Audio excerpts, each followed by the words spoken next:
The story opens at Dubai Airport, where Flight Kingdom 29 is about to depart on a 7-hour flight to Heathrow in London. We're then introduced to one of the passengers, Sam Nelson, who arrives with no suitcase and only a small paper bag. The bag contains a tiny gift for his ex-wife, Marcia, with whom he wants to reconcile. Meanwhile, Marcia is in London with her new boyfriend Daniel, and she texts Sam asking him not to board the plane. However, Sam says that it is too late, and the flight takes off. Sometime later, a nearby passenger named Hugo tries to strike up a conversation with Sam, but Sam is annoyed by him and urges him not to speak. Moments later, a girl named Naomi enters the restroom and discovers a bullet shell on the floor. She gets very scared and is unsure if she should alert the crew. She then gets back to her seat and tells her friends about it. Overhearing this conversation, an older guy named Terry arrives and asks the girl what's wrong. Naomi shows him the bullet and asks what she should do about it. Terry then says he'll take it and notify the cabin crew. However, instead of taking the bullet to the crew member, Terry shows it to a guy named Stuart, who is sitting in first class nearby Sam. The two discuss how their plan has been disrupted due to the girl's discovery. So they decide that they cannot wait for the trip to reach 3 hours. Meanwhile, Sam is observing their conversation and is skeptical of their behavior. Following this, Terry comes outside and lies to the girls, telling them that the bullet was from a soldier on an earlier inspection and that they should not be concerned. Although Naomi trusts him, her other two friends are still doubtful. After some time, the girls are still skeptical, so they call a cabin crew member named Arthur and ask him about the bullet, but he appears to have no idea. Just then, Terry notices this and thinks that they must act quickly before the crew does. Therefore, seconds later, Terry, Stuart, and other passengers named Jaden, Lewis, and Jamie pull out guns and begin threatening the passengers and employees. They tell everyone to take a seat and turn in their cell phones. By the time Arthur tries to alert the pilots, Jamie reaches up to him. Meanwhile, the pilot, Captain Robin, notices the hijack and notifies the Dubai air traffic controller of a serious security incident. Just then, a crew member named Colette is forced by Stuart to call Robin and request that he open the cockpit. Stuart confesses that he's aware of their illicit affair and threatens Robin to open the door or he'll kill Colette. Robin then tries to open the cockpit to save Colette's life, but his co-pilot Anna forbids it. Robin gets angry as Anna continues to object, so he repeatedly hits her and unlocks the cockpit door. This gives the hijackers full control over the plane. At gunpoint, Robin informs the Dubai authorities that the security incident was false and everything is safe. But Abdullah, the person he's speaking to, isn't convinced. The hijackers then switch off the Wi-Fi, but Sam, who had hidden his phone, manages to text Marcia to let her know that they're in a very dangerous situation. Meanwhile, at the Dubai airport, a female baggage handler named Neela receives a phone call from her distraught husband. In the background, their daughter can be heard screaming. She hurries back home to see what happened, but discovers that no one is home. Back in London, Marcia talks about Sam's text message with her boyfriend Daniel, who is also a detective officer. Kai, who is Sam and Marcia's son, claims that his father would never lie, and he must be in danger. Daniel goes over the message and inquires about Sam's occupation. Marcia and Kai then reveal that Sam is usually summoned when there's a lot at stake and the organization really wants to resolve its conflicts. With this, he is regarded as one of the top negotiators in the business. Meanwhile, on the plane, Sam gets up from his seat, walks up to Stuart, and makes him an offer. He assures Stuart that if they allow him to return home safely, he will help them in doing whatever they want while making sure that they do not make errors. He goes on to suggest that while most people will be afraid and accept their orders, a few are certain to try to fight them off and cause havoc. Stuart does not respond, but he takes a picture of Sam's passport and tells him to return to his seat. Moments after, Jamie orders Sam to unlock his phone and checks his texts, but she doesn't find his last message in which he notified Marcia about the hijack. A while later, two men on the plane decide to take out the hijackers. Therefore, they proceed to attack and overcome Jaden. His gun goes off as it falls, drawing the attention of the others to the incident. For a while, there is panic since they cannot find the lost gun. But Sam eventually finds it and gives it to Stuart to gain his confidence and trust. Back in London, Daniel calls his ex-girlfriend Zara, who works in counter-terrorism, and requests that she investigate if there has been an incident on Sam's plane. She agrees and calls her acquaintance at air traffic control in London, who then contacts the Dubai ATC supervisor. However, Dubai security clarified that the security incident was a false alarm, and the message is sent down to Zara, who informs Daniel. Daniel also contacts Marcia and tells her the good news, and both she and her son are relieved. Meanwhile, on the plane, Sam writes something on the back of a magazine and passes it to Stuart. It mentions that the pilot is a problem. He then persuades Stuart to take Robin out of the cockpit because the system is on autopilot. So, Stuart asks Robin to explain how the system works, and after learning that the plane can fly on its own, he brings Robin back to his seat. Now that the pilot is in first class, Sam moves on to the next stage of his plan. He talks with Robin using an in-flight game, especially the chat setting. In the chat, Robin informs Sam that no contact has yet been made with the ground authorities, and since they're going to enter Iraqi airspace, if Iraqi ATC does not receive a response from the captain, they will launch military jets, with no one knowing what would happen. Sam then looks at the map to see where the plane is and realizes that they're approaching Baghdad. Moments later, a call comes into the cockpit from a Baghdad air traffic officer. Sam informs the hijackers that the captain must contact ATC, since the Iraqi military will shoot down the jet if they do not. The hijackers force Anna to communicate with Baghdad ATC, but they get suspicious and request to speak with the captain. However, Robin refuses to play along, so they drag him into the cockpit.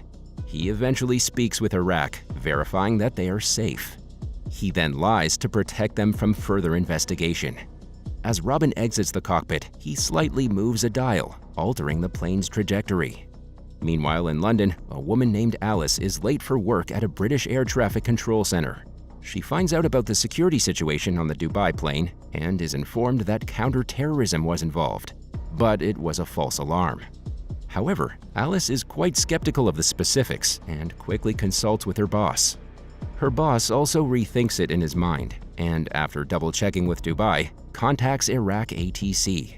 They share the flight path in real time, revealing that the plane has modified its course by 3 degrees. Alice realizes that this is the plane notifying them about a problem and seeking help. At the same time, the operator at Dubai ATC, Abdullah, remains skeptical despite the captain's assurance that they're safe. Later, when his shift is about to end, he overhears his superior conversing with his British counterpart. Abdullah begins to consider the idea that the pilot was pressured into saying that everything is fine on the flight. He then enters the security room and requests that the person in charge show him the CCTV camera footage. He notices that Neela, who was at the baggage security check, suddenly grabbed her bags and fled after receiving a phone call. Abdullah inquires the security officer in charge about why she left so early, and the officer replies that she became suddenly ill. Following this, Abdullah calls Neela, but she does not respond, so he heads to her home. Later, he discovers 2 British men in their home who claim to be house cleaners. The 2 men tell him that Neela and her husband are upstairs. Abdullah goes upstairs and calls out, but no one responds. He enters the bathroom and is horrified to discover Neela and her husband shot to death. However, before he can do anything, one of the cleaners shoots him in the head. Meanwhile, in London, when Alice discovers that flight KA-29 is not taking the typical route, the air traffic controller center issues a warning, and the other authorities begin investigating. She contacts Zara from the UK's counter-terrorism team to clarify the facts of the strange communication. After this, Zara goes to her office to notify the duty officer. She eventually informs them of the deviation, and Alice explains to the team how she figured out the probable hijack. In the plane, Sam overhears fellow passengers talking about something serious, but he's unable to understand a middle-aged couple speaking Arabic. The Egyptian husband decides to inform Sam of an important matter, but his wife stops him since she does not want to put her husband's life at risk. However, a woman named Alicia translates that talk for Sam and Hugo. She says that the Egyptian man claims that the hijackers' guns are fake. When Leisha asks how he knows, the Egyptian man admits he has a 30-year military career specializing in hijackings. Just then, Lewis notices them conversing and threatens them. However, Sam tells him that since the Egyptian man is scared of never seeing his grandkids again, other passengers are trying to calm him down. With this new information, Hugo decides to investigate the problem on his own to confirm that the bullets are fake. Sam advises against it, since it may jeopardize their rescue plan. Still, Hugo says he needs to go to the lavatory by pretending to be ill, where he writes a message on a piece of paper. Before returning to his seat, Hugo tosses the paper ball into the economy class. A woman notices this and takes the note, in which Hugo has asked her to look for bullets on the floor. She ultimately goes down on her knees and searches around for it, but Lewis notices her before she can return to her seat. She says she was looking for her glasses, so Lewis picks them up from the floor and asks her to take a seat. Moments later, the plane arrives in Turkey, where an Istanbul-based officer requests the pilot's approval that everything on the plane is safe. When Robin verifies it, the official asks why the flight's direction has changed, but Robin claims it was a foolish error. Following the call, Robin alters the course again to convince Stewart, but his antics continue to make airport officials suspicious of what is actually going on aboard the flight. In London, the foreign security gives the green light for counterterrorism to initiate a strategy. They begin working on the assumption that the hijacking is taking place. Daniel requests that Zara provide him with the aircraft manifest so that he can run the names against the database to check for criminal records. Zara discovers that there is one criminal on the aircraft, a man named John T. Collins, who has been convicted of terrible crimes in the past and was just released 3 days ago. However, she finds nothing suspicious about any of the other passengers. Surprised by these findings, Zara sends the manifest to Daniel for further examination. Upon checking it, Daniel finds out that 5 passengers do not technically exist and cannot be found in any government database. He informs Zara about this, and they understand that they have now identified their 5 hijackers. In the plane, Stewart turns on Wi-Fi for a while and calls someone on the ground. We then realize they, too, are acting on the orders of certain people who are most likely the masterminds behind the entire sham. We can see that the hijackers are also pretty scared, and this is most likely their first time perpetrating a crime of this size. Meanwhile, passengers on the flight are becoming agitated since they're uncertain whether they will live to see another day. Later, Stewart suspects Robin has been connecting with other people via his gaming chat. He intimidates Robin and begins yelling at him to get an answer. When he smacks Robin in the head, Sam tries to stop him by holding his arms. Stewart becomes enraged when he sees Sam becoming defensive. He starts to feel as if he's losing control of the situation. So he scares Sam and threatens to shoot him if he again tries to play the hero. He then orders that all the screens be turned off. After this, Hugo tells Sam that the fact that Stewart did not shoot anyone during the dispute proves that the guns are fake.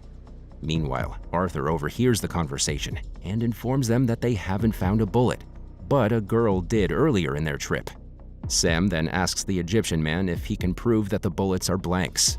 The Egyptian man then draws images of the real and fake bullets on a piece of paper so that they can tell the difference. Following that, the cabin crew requests that food and beverages be served. Stewart, on the other hand, only allows them to distribute water bottles. While the flight attendants are passing out water, Naomi and her friends are given a drawing of the 2 probable bullets. The girls then claim that the bullet they saw matches sketch B, proving that the hijackers are using blanks. As soon as Sam gets this confirmation, he decides to confront and eliminate one of the hijackers. He advises Hugo that they must take their chances and eliminate the weakest among them. He considers Terry to be the most vulnerable and requests that Hugo attack him. But Hugo is too scared to even move, and he informs Sam that he can't do it. Meanwhile, in the economy class, a man named Nasir is concerned about the health of his uncle. His uncle requires his insulin, which is stored in a bag inside the cabinet. So Nasir requests permission from hijacker Jaden to get the medicine. But Jaden disagrees and threatens to shoot him. Nasir decides to fight back and goes to get his uncle's medicine. However, Jaden beats him up and the two begin fighting, causing havoc on the plane.